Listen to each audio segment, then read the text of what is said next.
টানা সপ্তম দিনের মতো কোটা বিরোধী আন্দোলনে উত্তাল রাজধানী ঢাকা।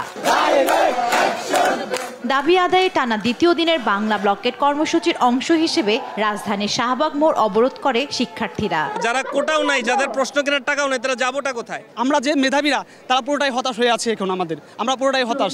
আমরা রাজপথে থাকবো এবং আমাদের এই যৌক্তিক দাবি আমরা আদায় করে তারপরে রাজপথ ছাড়বো। সোমবার দুপুরের পর থেকে ঢাকা বিশ্ববিদ্যালয়ে কেন্দ্রীয় গ্রন্থাগারের সামনে জড়ো হতে থাকেন শিক্ষার্থীরা। সেখান থেকে মিছিল নিয়ে ক্যাম্পাসের বিভিন্ন এলাকা ঘুরে অবস্থান নেয় শাহবাগে। মিছিলের একটি অংশ শাহবাগে অবস্থান নিলেও আরেকটি অংশ পুলিশের ব্যারিকেড ভেঙে হোটেল ইন্টারকন্টিনেন্টাল, বাংলা মোটর মোড় ও ফার্মগেটে অবস্থান নেয়। এতে পুরো এলাকায় যান চলাচল বন্ধ হয়ে যায়। প্রচুর ভোগান্তি ভাই। আমার 5:30টায় মালিবাগ রেলগেট যাওয়া লাগতো, এখন তো পয়সা আছে না, এদিকে যাইতে পারছি না ওদিকে যাইতে পারছি। ভুক্তভোগী হচ্ছে, তাই এটা কোটা মুক্ত হওয়াটাই বাঞ্ছনীয়, সবচেয়ে ভালো। ভোগান্তিও ঠিক আছে ভাই, ন্যায্য আন্দোলনই হচ্ছে, উচিত এটা।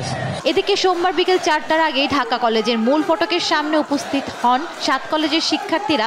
এরপর একটি মিছিল নিয়ে সায়েন্স ল্যাব মোড়ে এসে সড়ক অবরোধ করে। ভোগান্তির মাঝে তো অনেক কষ্টের মাঝে পড়ে গেছি আমরা গরিব মানুষ, অনেক কষ্টের মাঝে আছি।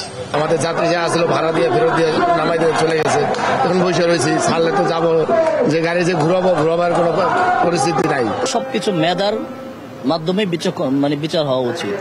আর এখানে যদিও কষ্ট হচ্ছে, কিন্তু এই কষ্টটা আমার মেনে নিতে কোনো অসুবিধা নেই। এরপর রাত 8:30টায় শাহবাগে জড়ো হন শিক্ষার্থীরা। সেখানে আসে নতুন কর্মসূচি ঘোষণা।